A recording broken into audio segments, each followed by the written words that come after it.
Welcome back to Kondarangi hills. ஒரு சின்ன சுனை ஒன்று இருக்குது, அது தெரியும். தண்ணி தெளிவா இல்லை, அட்டைப்பூச்சி இருக்குது. ஓரளவுக்கு கஷ்டப்பட்டு ஏறி வந்துட்டோம். அந்த தூரத்தில் தெரிய பாருங்கள் கோயில். அதில் வந்து அப்படியே இந்த சோலை மாதிரி அது வரையும். அதுக்கப்புறம் பார்த்துட்டிங்கன்னா ஃபுல்லாக பாறைகள் தான், பாறைகள் சூளை பார்த்தீங்கன்னா தெரியும். சுற்றி உள்ள கிராமங்கள் கீரனூர் கிராமம். ரீல்ஸ்லலாம் பார்த்துருப்பீங்க. லைட்டாக தொண்டை கவ்வுது ப்ரோ. அதான் மேலே ஒரு குரூப் ஏறிட்டுருக்கு. ரீல்ஸ்லலாம் பார்த்த மாதிரி கீழே வர வரைக்கும் ஒன்றும் தெரியல. அந்த பாறை வந்து ரொம்ப சோதிக்குது. லைட்டாக ஸ்லிப் ஆச்சுன்னு வைங்களேன், மனிதர் உணர்ந்து கொள்ளுது மனித காதல் அல்ல தான், அப்படி கீழே போயிடுவோம். பட் ஆனால் ஆகாது. காட்ஸ் கிரேஸ் இந்த மாதிரி யாருக்கும் ஆகக்கூடாது. நல்லா இருக்குது, ஜாலியாக.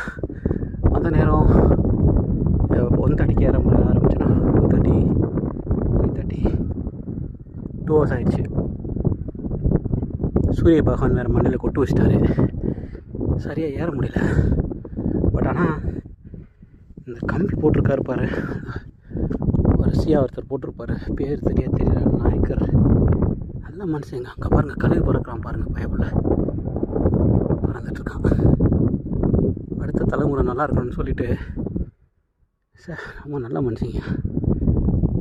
Such beautiful. உண்மைக்குமே இது வெயிலுக்கு கம்மியாகிடுச்சு ப்ரோ.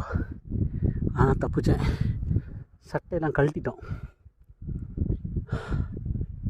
வா, ஆல்மோஸ்ட் வர போகிறேன்னு நினைக்கிறேன். 45 minutes ஏறிடுவேன்னு நினைக்கிறேன். ஜாலியாக மிஸ் பண்ணாமல் வரணும். கண்டிப்பாக எக்ஸ்ப்ளோர் பண்ணுங்கள் எல்லாம். ரொம்ப அருமையாக சச் பியூட்டிஃபுல். இங்கே பாருங்கள், நம்ம நடந்து வந்து வெள்ளை கலரில் ஃபுல்லாக சுண்ணாம்பு அடிச்சிருக்காங்க, பாதை மாறிடக்கூடாதுன்ட்டு. அவ்வளோ தூரம் வந்திருக்கோம் ஃப்ரெண்ட்ஸ். கொண்டரங்கி ஹில் மேலே போயிட்டு ஒரு 10 நிமிஷம் அப்படியே படுத்துக்கிட்டே தியானம் பண்ணணும் ப்ரோ.